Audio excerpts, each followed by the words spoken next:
I just want to welcome people to joining us to this conversation. Today we're taking the opportunity to highlight unique needs of women in relation to their substance use, abuse, and then also treatment. So we know women are biopsychosocially unique in ways relevant to all of this, and so it's an important part of the conversation when we think of treating this population. Oh, I'm an assistant professor at the College of Social Work. I apologize, and also the assistant director at the Institute for Justice Research and Development. And I look at the intersection of criminal justice involvement and pathways into it, primarily addiction. So currently, 19.5 million females ages 18 or older have used illicit drugs in the past year. That's about 15.4%. But what we also know and what recent articles are showing us is that alcohol use and death, alcohol-related deaths, are increasing for men and women. Women specifically, and the gap is closing.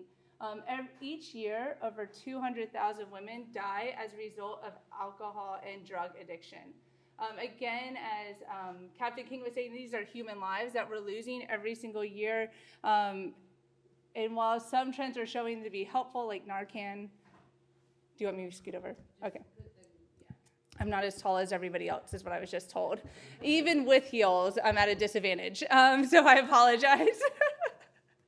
And so each year, over 200,000 women die as a result of alcohol and drug addiction. And again, these are human lives, as has been highlighted for us. And so what we know, women typically become addicted faster than men. Women have shorter relapse periods, and they're likely to go to emergency room or die from overdose greater than men, which is the reason that there's an important conversation to be had about how to get women involved, engaged in treatment, how to retain them in treatment, and how to improve all of these rates. And over 4 million women are in need of treatment across the United States. So here are some statistics for you. I hope the graphs are better than just looking at a bunch of numbers that are black and white. So the most commonly used substances among women are alcohol and prescription medications. You can see from this graph, cocaine and meth are about equal for men and women. Prescription opiates, women are actually more likely to use them than males. Alcoholism, it's about half the rate, but what we know is that is closing pretty rapidly, especially among young women. So we're seeing an influence of women using earlier substances, alcohol specifically, as well as illegal substances. And so we're seeing a smaller gap when we look at rates and averages. And so although it can seem like, oh, women aren't doing that bad, what we know is they're doing a lot worse than they were doing a couple years ago, 10 years ago, 15 years ago. So women are more likely to be introduced to and initiate substance use through relationships. Those are both family relationships, but especially intimate partner relationships, which is very important to consider in their using patterns and how to get women out of their patterns of use. As I said, they have a higher rate of dependency, and they progress faster from initiation to use to the development of substance-related adverse consequences. So once they start using, they develop faster rates of use, they use substances at higher rates, they become more dependent, and their relapse rates are actually shorter than men, which is another reason that when we think about how to treat women, we have to think about time is of essence, even more so than men. Oh no, my slide got messed up. I'm sorry. At the top, it's probably because I use a Mac, so I apologize for that, but it's what leads women to use. So what are some factors? And I think none of these are incredibly surprising, but what we know is that they're higher in women than men when we ask what led you to use and why are you using. And so to reduce stress and life pressures, there's more and more articles coming out about the pressure of being a woman in our society. The increasing demands as more women head to the workforce, but also try to do the work-life balance. And so we know that women are using substances because of that. To deal with trauma, women have higher rates of trauma previous to use and also once they have begun using substances. As many as 4 out of 5 women seeking treatment for substance use disorders report lifetime history of sexual assault. let's just sit with that for a second. So not only physical, emotional, but sexual assault alone, which we know has alarming effect later on in a woman's life, specifically around their use of substances. And then also to self-medicate for mental illness, specifically anxiety and depression are higher in women who use substances. And so we see a comorbidity between these diseases, and that is also a reason that we have higher rates of relapse and increased time because of the comorbidity issue. All of them got messed up, I'm sorry. And here are some of the comorbidity issues that I was just kind of talking about quickly on the other slide. When you look at mood disorders and the intersection with substance abuse, about 30% of individuals are experiencing both a mood disorder as well as abusing any substance, alcohol, or illicit drugs. In terms of eating disorder, we see 50% as well. I thought that was rather alarming and eye-opening when we think of treating women and having them engage in. So sometimes it's using substances to take away cravings for food, and then they become addicted to them. And then physical and sexual assault, which I talked to you. This number ranges substantially. You see 55, you see 99%. I told you a statistic of 80%, which is, I think, the most reliable in the literature at this point. But depending on the study, depending on the different substances of use, we see anywhere from 55 to 99% of women had suffered from physical or sexual abuse prior to their use. And what this tells us is it makes it more difficult to quit and avoid relapse. When we think about what's going on for an individual and trying to manage and juggle both things, it's incredibly difficult, and we have to think about that in terms of treatment. We're not just dealing with one bucket, we're dealing with a lot of buckets, or there's a lot of balls in the air of what's going on for that person who's sitting in front of us. So what is going on? What stops women from seeking treatment? We just had astonishing rates of how little people even understand behavioral health needs, understand seeking treatment, and what we know is that rate's even worse for women. And so here are some of the factors that go into women being less likely to actually seek out treatment. There's greater stigma for them. They're supposed to be that rock that holds their family together. They feel like going to receive treatment could actually have them at an increased risk of losing their children. And so we can see why that would deter people from ever walking through the door of a treatment facility if they think that if they admit to this problem, if they are seeking treatment, that they could potentially lose their children, and to them, their family would fall apart. There's a need to hide their problem. Women have increased pressure to hold it all together for their children, for their families, and so it becomes something that they want to be invisible to an outside society and an outside world. Family roles, we talked about them as mothers, and they actually have a higher rate of poverty. And so when we were just listening to the previous talk about the expense of receiving services, that primarily affects women. So 1 in 7 women in a country lives below the poverty line, which means their ability to seek and to fund services for a prolonged period of time is incredibly small to get the effect that we need to see.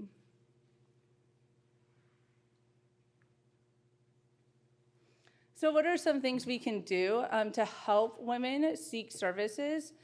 We can increase economic support. The previous talk to mine really showed some different areas that we can look at for policy, we can look at for different funding mechanisms, and we can look at to try to support our providers in providing services. Child care options, as I said, the mother primarily holds the role of caring for their children. And so what they have found is specifically to substance use treatment, if they have on-site child care, the rate of actually getting women to walk through the door and then also to continue to engage and show up for treatment is it's more than double. So child care options have to be thought about. The cost of child care has to be something that providers are thinking about when they're thinking of responding to women's needs. Increase intensive outpatient options. Women are less likely to go to inpatient options for fear of their households falling apart, for fear of someone not caring for their children, for fear if I remove myself, the world's gonna stop moving, right? My household's gonna stop doing having progress, and my kids are gonna be impacted by that. And so what that means is that we need more options with very extensive, intensive treatment for women to seek during the day, potentially when their children are at school, but then they're able to return home or to be with their children during the hours their children need care. Screening for mental illness, this is because of the rate of comorbidities. Again, there's multiple balls in the air. There's not just the addiction, the substance use that is going on. And so for women, we need to make sure we're screening for eating disorders, we're screening for mood disorders, depression and anxiety, which we know all occur at higher rates for women, especially women who are dependent on substances. Exhaustive trauma screening needs to occur, again, just because of the rates alone, specifically sexual trauma and victimization, and specifically with intimate partners, because that current relationship they're in could be affecting and impacting their substance use. And so we need to make sure we're screening. We know how we're speaking with the women, and we know their history of trauma, and how can we incorporate that to make sure we're doing comprehensive wraparound services. An increased emphasis on avoiding relapse, because that window is so small for women. It is so small. We need to do that early. It doesn't need to come at the end. So again, there needs to be some unique intervention development that also looks at kind of changing the modules or the treatment plan that is going on for women, because our period with them is so small during that time. We can't wait till the end to then talk about relapse. Implementing methods to cope with stress triggers. As I've said, women have unique triggers and stress that are going on. There's unique burdens on the shoulders of women, and so we have to think about those. We need to help them critically think about what are the demands of you managing your children's schedules, of making sure you're showing up and picking up your children, making sure you have food on the table to feed them.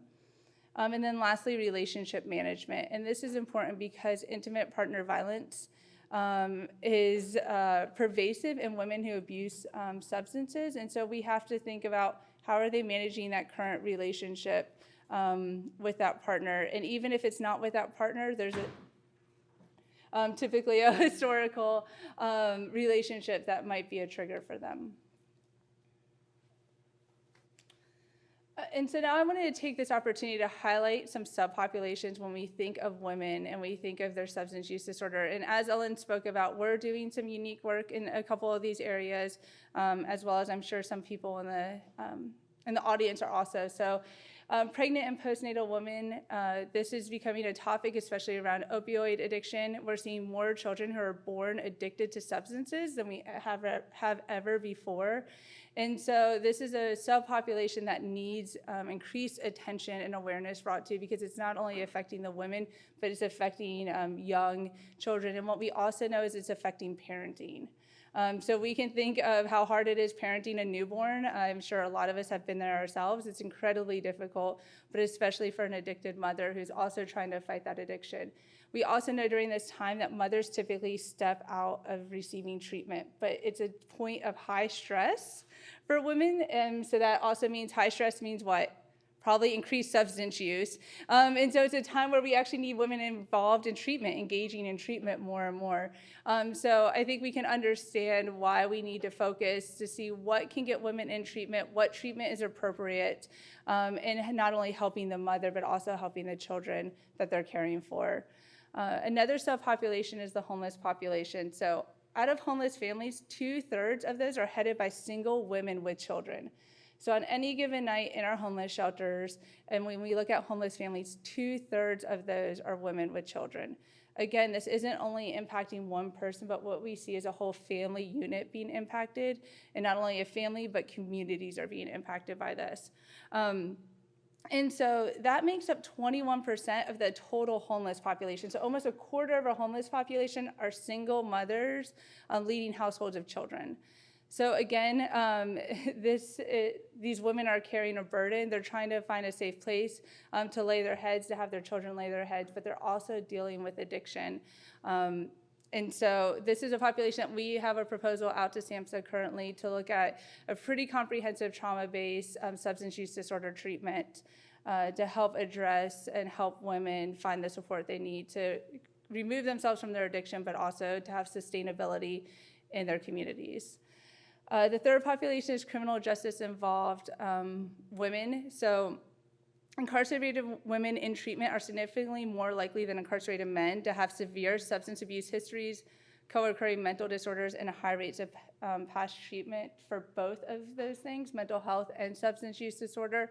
And what we also know is jails are the #1 provider of our behavioral health in this country. And so we really need to look at criminal justice involved populations as a field of social work. We have to look at how do we get more social workers in this environment, because this is where we can actually meet people's behavioral health needs, which we know currently there's a gap.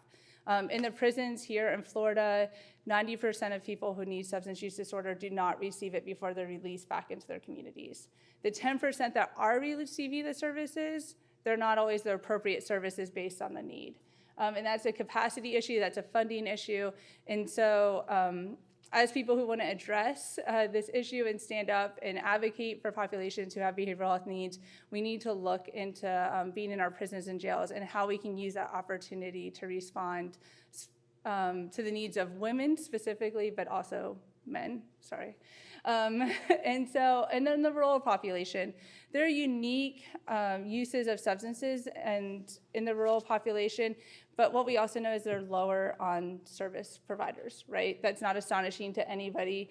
And so when we leave even Leon County, I'm new to Florida, so I apologize, but when we just jump a couple miles outside, we see how drastic of a need there are for service providers to meet those populations. I know some of you sitting here experience that, and you might be service providers in these rural communities. And so the need is high, but it's especially harder to get women and to locate women who might need your services. And so we need to really think about how can we use different methods to reach this population. And so when we think of telemedicine, how does that transfer over to providing substance use disorder treatment to women, especially in rural populations? Where could we have touch points? Are there public libraries to do meetings? And so there's just a critical need to think about how we can deliver better treatment to women who are located in rural populations. All right, that is all I have to share with you today. Thank you so much for your time, and if there's any questions, I think there's good time too.